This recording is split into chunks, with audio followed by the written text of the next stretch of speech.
I'm dreaming, he yelled. This is all a dream. Oh, what a relief Stanley felt to have finally found an answer, an explanation. His co-workers weren't actually gone. He wasn't going to lose his job. He wasn't crazy after all.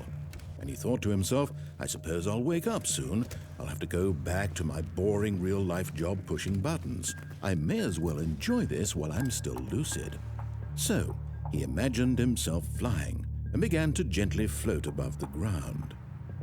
Then he imagined himself soaring through space on a magical starfield, and it too appeared. It was so much fun, and Stanley marveled that he had still not woken up.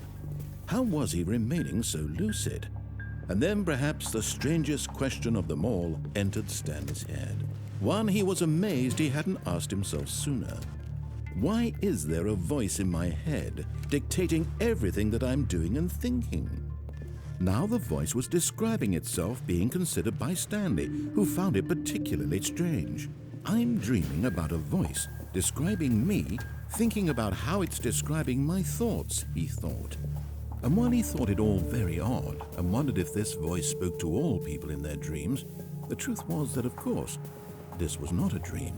How could it be? Was Stanley simply deceiving himself, believing that if he's asleep, he doesn't have to take responsibility for himself? Stanley is as awake right now as he's ever been in his life. Now, hearing the voice speak these words was quite a shock to Stanley. After all, he knew for certain, beyond a doubt, that this was in fact a dream. Did the voice not see him float and make the magical stars just a moment ago? How else would the voice explain all that? This voice was a part of himself too. Surely, if he could just... He would prove it. He would prove that he was in control, that this was a dream. So he closed his eyes gently, and he invited himself to wake up. He felt the cool weight of the blanket on his skin, the press of the mattress on his back, the fresh air of a world outside this one. Let me wake up, he thought to himself. I'm through with this dream. I wish it to be over. Let me go back to my job. Let me continue pushing the buttons. Please, it's all I want. I want my apartment and my wife and my job. All I want is my life exactly the way it's always been. My life is normal. I am normal. Everything will be fine. I am okay.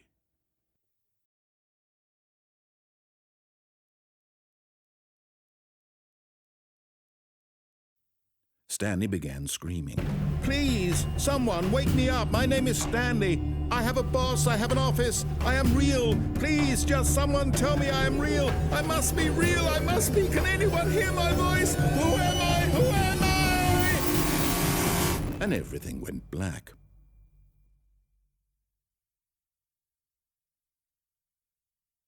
This is the story of a woman named Mariella. Mariella woke up on a day like any other. She arose, got dressed, gathered her belongings, and walked to her place of work.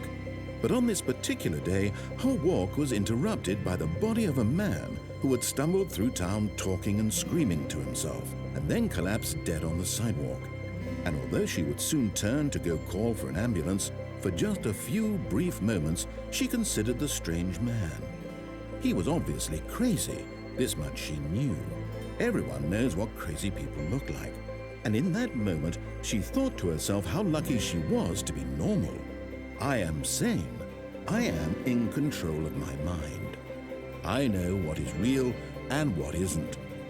It was comforting to think this, and in a certain way, seeing this man made her feel better.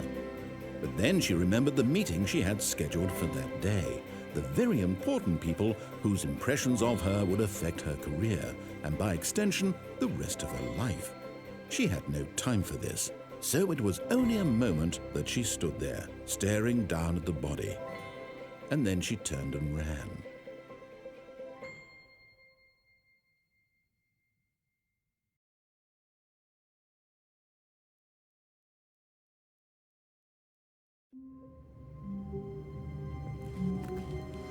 All of his co-workers were gone, What could it mean?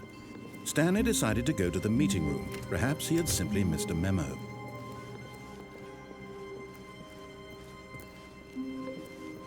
When Stanley came to a set of 2 open doors, he entered the door on his left.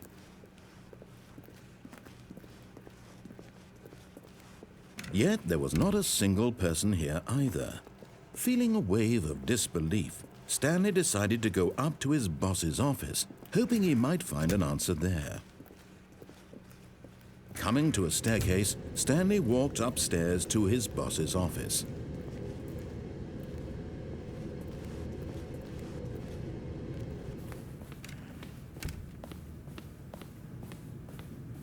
Stepping into his manager's office, Stanley was once again stunned to discover not an indication of any human life.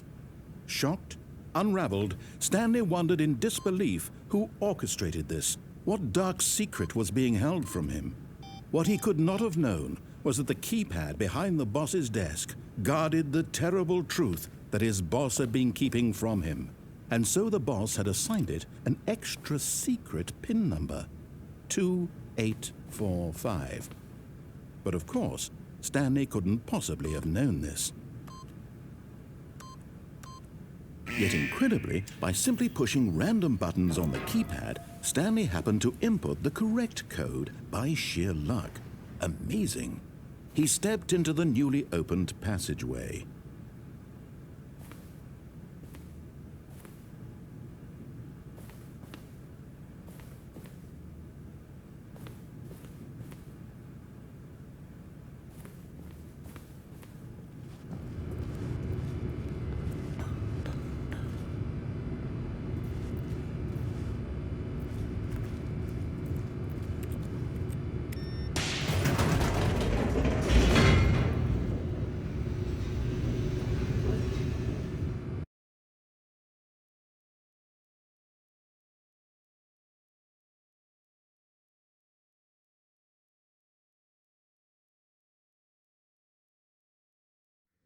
Descending deeper into the building, Stanley realized he felt a bit peculiar.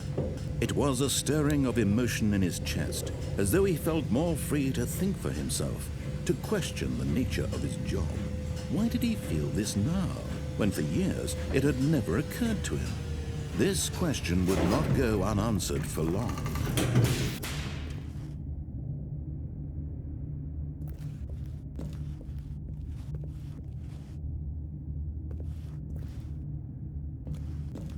Stanley walked straight ahead through the large door that read Mind Control Facility.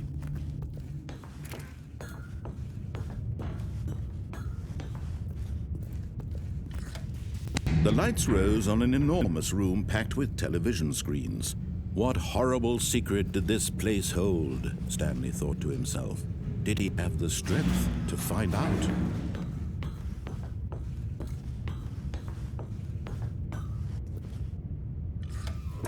Now the monitors jumped to life, their true nature revealed. Each bore the number of an employee in the building, Stanley's co-workers. The lives of so many individuals reduced to images on a screen, and Stanley, one of them, eternally monitored in this place where freedom meant nothing.